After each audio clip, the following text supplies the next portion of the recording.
Tonight, when the clock hits 11 p.m., your eyes will start to droop. Your body will pull you toward your bed.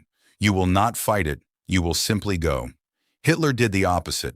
Every night when the rest of Berlin was asleep, when his generals had retired and his staff had gone quiet, Adolf Hitler was wide awake, talking, thinking, planning, sometimes until 4 or 5 in the morning. And this was not an accident. This was not insomnia. This was a deliberate, obsessive system that he built around himself over decades. And once you understand why, you will never look at your own sleep schedule the same way again. Here is what nobody tells you about the man who nearly conquered Europe. His entire grip on power depended on never being fully reachable. Sleep researchers today call it temporal dominance, the idea that whoever controls the hours controls the room. Matthew Walker, a neuroscientist at UC Berkeley and author of one of the most cited sleep studies in modern history, describes the late-night mind as operating in a fundamentally different cognitive state. Inhibitions lower, pattern recognition spikes, the ability to connect unrelated ideas accelerates. Hitler, whether by instinct or design, had stumbled onto this exact phenomenon decades before the science could explain it. His nights were not chaotic. They were rituals. Dinner at the Reich Chancellery rarely began before 8 p.m. It would stretch for 2, sometimes 3 hours. The conversation would move from architecture to film, to military strategy, to mythology. His inner circle sat around him, and they listened, because that was the rule. You did not challenge Hitler at dinner, you absorbed. You nodded. And slowly the room became a mirror that reflected only his own thoughts back at him. After dinner came the films. Hitler watched between 1 and 3 films almost every single night of his time in power. American films, German films, newsreels, propaganda footage, Charlie Chaplin, King Kong. He once watched Gone with the Wind 4 times in a single week. His personal projectionist, a man named Walter Frentz, kept meticulous records of what was screened and when. Historians analyzing these records found something remarkable. The films he rewatched most frequently were not war films. They were love stories and epics. Films about destiny. Films where one extraordinary person changed the fate of the world. He was studying the script of his own mythology. By midnight, the films would end and the real conversations would begin.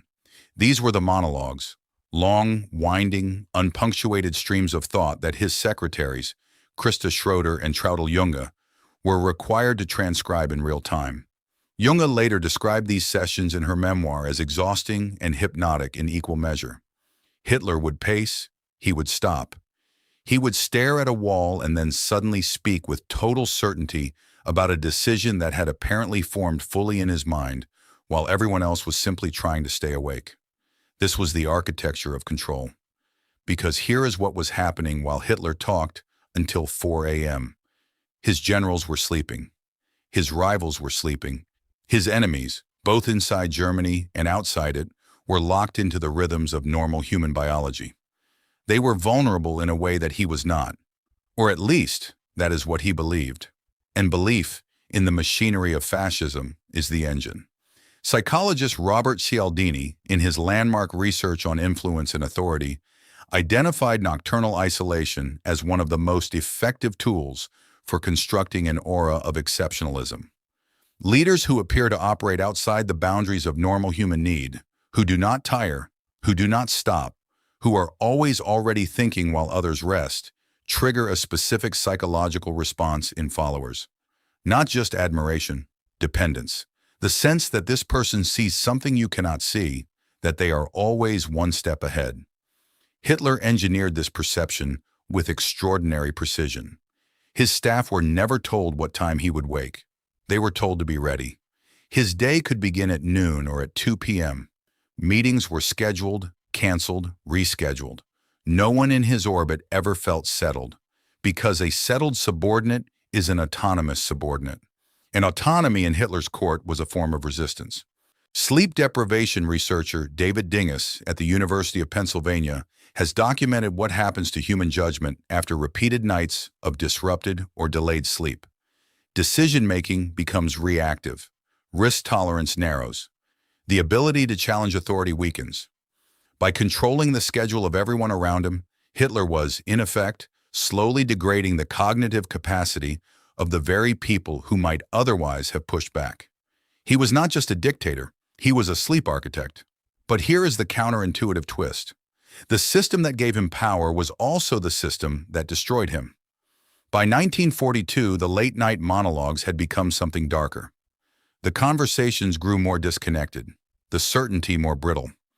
His physicians, particularly Dr. Theodore Morell, had by this point introduced a cocktail of stimulants into his daily routine. Methamphetamine, administered by injection. Barbiturates to force sleep when the stimulants ran too hot. The cycle of chemical manipulation meant that Hitler was no longer choosing his nocturnal rhythm. He was trapped by it. And in the trap, his judgment collapsed.